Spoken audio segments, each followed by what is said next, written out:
میری جان، مجھے کیا اعتراض ہو سکتا ہے؟ میری خوشی تو اب میرے بچوں کی مرضی میں ہی ہے۔ آغا خان نے محبت پوش نظروں سے فضیلہ بیگم کو دیکھتے کہا تھا، جبکہ سب کے چہروں پر خوشگوار مسکان تھی۔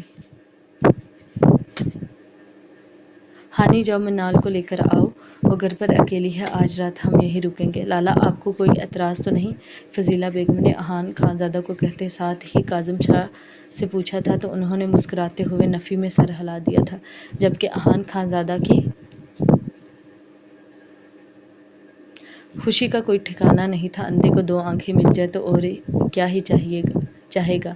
یہی حالت احان خانزادہ کی تھی۔ وہ جلدی سے اپنی سیٹ سے اٹھتا، سب کو خدا حافظ کہتا باہر کی طرف بڑھا تھا، جبکہ اس کی اتنی تیزی پر سب کے لب مسکراہٹ میں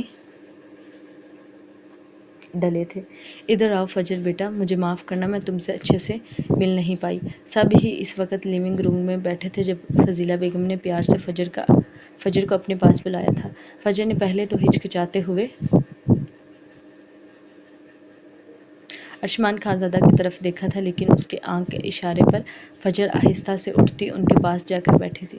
تم تو بالکل میری جوانی کا عکس ہو، تمہیں دیکھ کر ایسا لگا جیسے میں دوبارہ اپنی جوانی کے دنوں میں لوٹ آئی ہوں۔ فضیلہ بیگم نے فجر کو گلے سے لگاتے اس کے ماتھے پر لب رکھے تھے، جبکہ فجر ان کی اتنی محبت پر شرما سی گئی تھی۔ لالا، آپ نے تو میری جدائی میں ایک اور ہی فضیلہ پیدا کر لی ہے۔ فضیلہ نے ظہیر خان کی طرف دیکھتے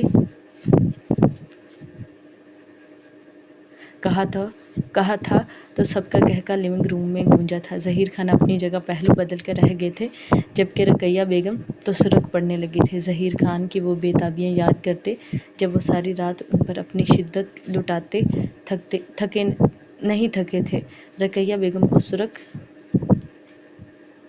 پڑتے دیکھ نگہت بیگم نے ان کی طرف دیکھا تھا تو رقیہ بیگم شرم سے اپنا دوپٹہ لبوں میں دبا گئی تھی، کیونکہ صبح وہ سارا دن اپنی گردن چھپاتی رہی تھی، کیونکہ ان کے گردن کا کوئی بھی ایسا حصہ نہیں بچا تھا جہاں پر ظہیر خان نے اپنی شدت نہ دکھائی ہو۔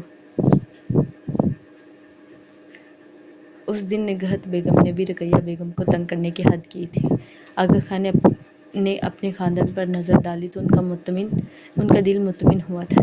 ایک خلش آج بھی ان کے دل میں تھی، اپنی ضد اور انا میں وہ اپنا سب سے بڑا خسارہ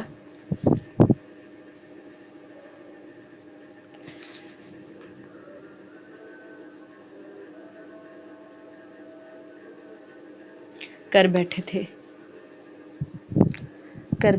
اپنے جان سے عزیز دوست کو انہوں نے کھو دیا۔ ان کی آنکھیں بھیگی تھیں، لیکن جلدی سے وہ اپنی آنکھیں صاف کرتے اپنے لبوں پر مسکراہٹ سجا گئے تھے۔ ارباز خانزادہ اپنے باپ کو منو مٹی تلے دبا کر واپس اپنے کمرے میں آیا تھا۔ آج پورے 16 سال بعد وہ اس کمرے میں جہاں اس کا بچپن اس کی ماں کے ساتھ گزرا تھا آیا تھا۔ یہاں پر اس کے بچپن کی کتنی یادیں تھیں، لیکن ایک تلخ حقیقت تھی۔ آج بھی وہ حقیقت ایک ڈراؤنا خواب بن کر ارباز خانزادہ کی نیند اڑا دیتی تھی۔ آج اگر وہ اس ڈراؤنے خواب سے آزاد ہو بھی گیا تھا تو ایک کمی آج بھی موجود تھی، باپ کے پیار کی، لاڈ کی، جو کبھی ان کا مقدر نہیں بن پائی۔ 7 سال کی عمر میں اس کا باپ ماں کے قتل کے الزام میں جیل چلا گیا تھا، تب وہ اور تبریز خان آیا کے ہاتھوں پلنے لگے تھے۔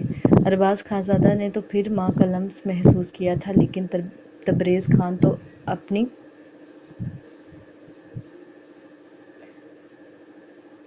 پیدائش پر ہی اپنی ماں کو کھو بیٹھا تھا۔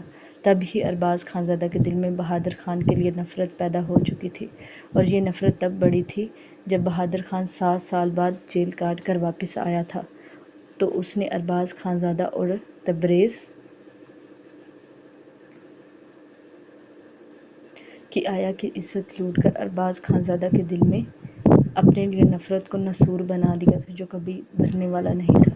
وہ تو آج بھی نہ تھا، لیکن ایک بیٹے کا فرض وہ نہیں بھول سکتا تھا، چاہے اس کے باپ نے کبھی بھی باپ ہونے کا فرض نہیں نبھایا تھا۔ اگر آج وہ بھی بیٹے ہونے کا فرض نہ نبھاتا تو دونوں میں کوئی فرق نہ رہ پاتا۔ جس دن بہادر خان نے آیا کا ریپ کیا تھا، اس دن سے لے کر ارباز خان اور تبریز خان دونوں ہی اپنے نانا کے گھر کلام میں رہتے تھے۔ حاکم خان نے بہت دفعہ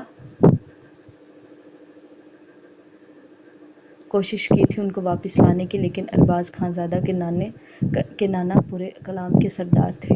ان کے نیچے کتنے ہی علاقے آتے تھے، ان کی طاقت کے آگے حاکم خان کچھ بھی نہیں تھا۔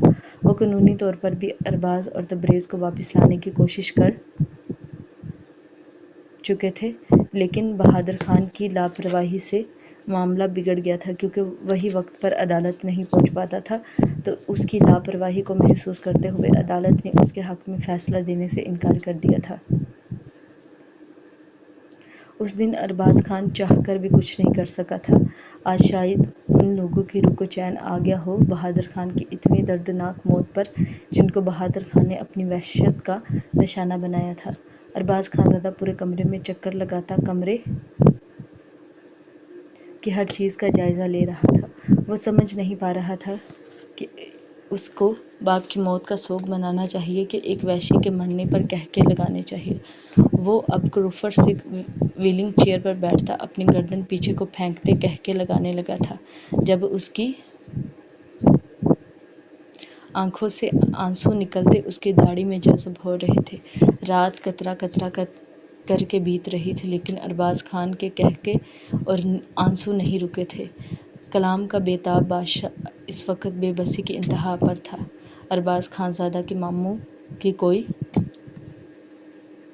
اولاد نہیں تھی، جس کی وجہ سے اپنے ماموں کی جگہ پر ارباز خانزادہ کے سر پر کلام کی سرداری کی پگڑی رکھی گئی تھی۔ تبریز خان اس وقت ملک سے باہر تھا، اس کی اسٹڈی کمپلیٹ ہونے میں 1.5 سال رہ گیا تھا۔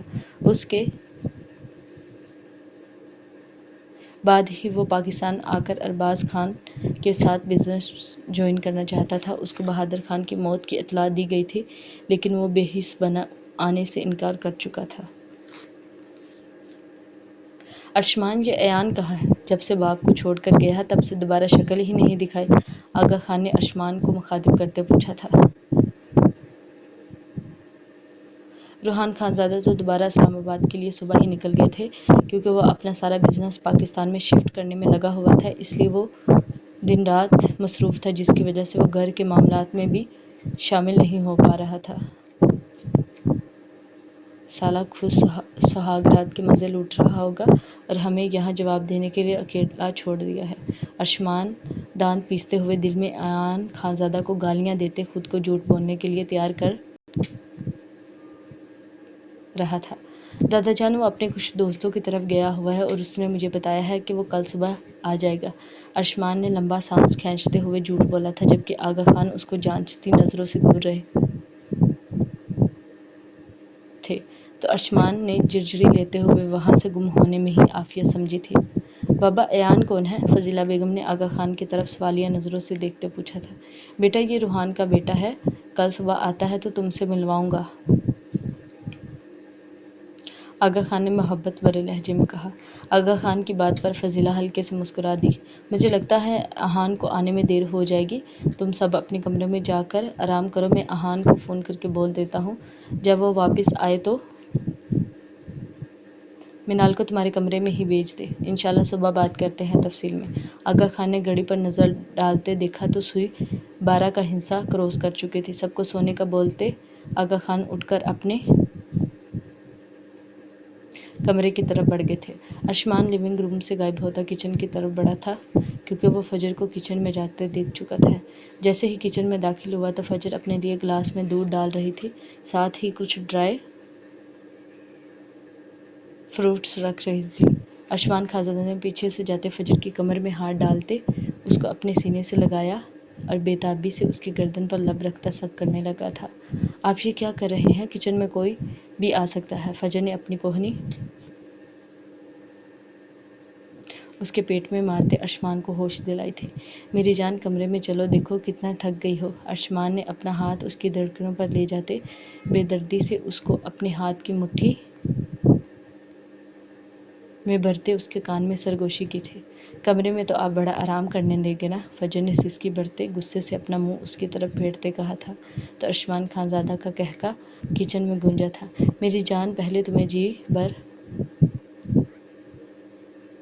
کر اپنی شدتوں سے تھکا کر پھر اپنی باہوں میں بھر کر آرام کرنے دیتا ہوں، ابھی بھی گلہ کرتی ہو؟ ارشمان نے اس کے غصے پر معصوم سا چہرہ بناتے اس کی گردن میں اپنا منہ گھسیٹتے کہا تھا۔